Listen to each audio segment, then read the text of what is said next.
आदरणीय प्रधानाचार्य जी, अन्य सभी अध्यापकगण व मेरे प्रिय भाइयों और बहनों, सबसे पहले आप सभी को शुभ प्रभात। मैं कोमल कक्षा 12वीं की छात्रा आज यहाँ एपीजे अब्दुल कलाम के प्रतिनिधि के रूप में खड़ी हूँ।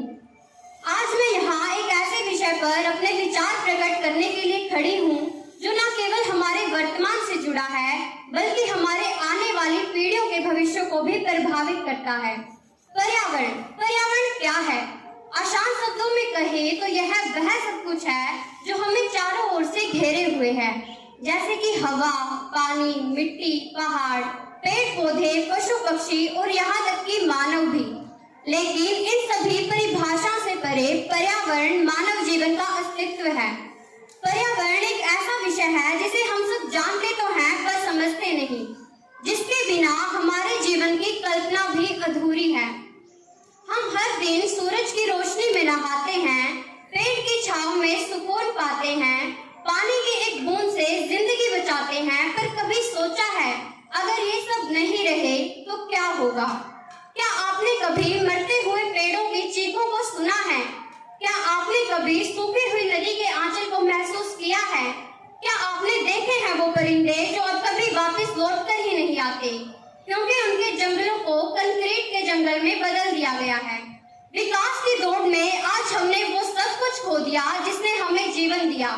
हम समझते हैं कि विकास का अर्थ है बड़ी बड़ी सड़कें बनाना, लेकिन क्या वो रास्ते सच में मायने रखते हैं जो हमें विनाश की ओर ले जाएं? एक प्रकृति हमें हर दिन देती है साफ हवा, पानी, भोजन और जीवन, लेकिन बदले में हम प्रकृति को क्या लौटा रहे हैं? कूड़ा, प्रदूषण और तबाही। एक स्मार्ट सिटी बनाने के लिए हमने अधिक उद्योग लगाए, अधिक पेड़ काटे और नदियों को दूषित किया, जिसका परिणाम ये हो रहा है कि आज हमें जल प्रदूषण, वायु प्रदूषण, ध्वनि प्रदूषण और भूमि प्रदूषण जैसी आपदाओं से जूझना पड़ रहा है। यही नहीं, वैश्विक स्तर पर ग्लोबल वार्मिंग और जलवायु परिवर्तन जैसी आपदाएं भी दस्तक दे रही है। एक इंसान और प्रकृति का रिश्ता एक माँ बेटे के रिश्ते की तरह होता है, लेकिन यदि एक बेटा अपनी माँ का सम्मान नहीं करेगा, उसकी रक्षा ही नहीं करेगा, तो वो माँ भी ज्यादा लंबे समय तक उस बेटे की रक्षा नहीं कर पाएगी।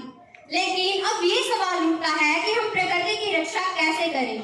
महात्मा गांधी जी ने भी कहा है कि be the change that you want to see in the world, यानी कि हमें प्रकृति को बचाने के लिए इसकी शुरुआत स्वयं से करनी होगी।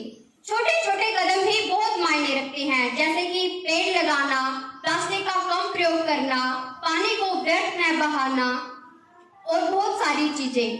हम इनका प्रयोग करके पर्यावरण को बचा सकते हैं। हम प्रकृति के रक्षक हैं, भक्षक नहीं। यदि हमने आज प्रकृति की रक्षा नहीं की तो हमारी आने वाली पीढ़ियां हमें माफ नहीं करेगी। तो आइए हम सब मिलकर संकल्प लेते हैं कि पर्यावरण की रक्षा करेंगे, प्रकृति से जुड़ेंगे और हर उस काम से बचेंगे जो धरती को नुकसान पहुंचाता है। अंत में मैं यही कहना चाहूंगी कि चलो उठाए हाथ मिलकर ले आज ये संकल्प महान, हमेशा करेंगे प्रकृति का सम्मान, तभी बनेगा सुंदर हिंदुस्तान। धन्यवाद। जय हिंद, जय भारत। पेड़ लगाओ।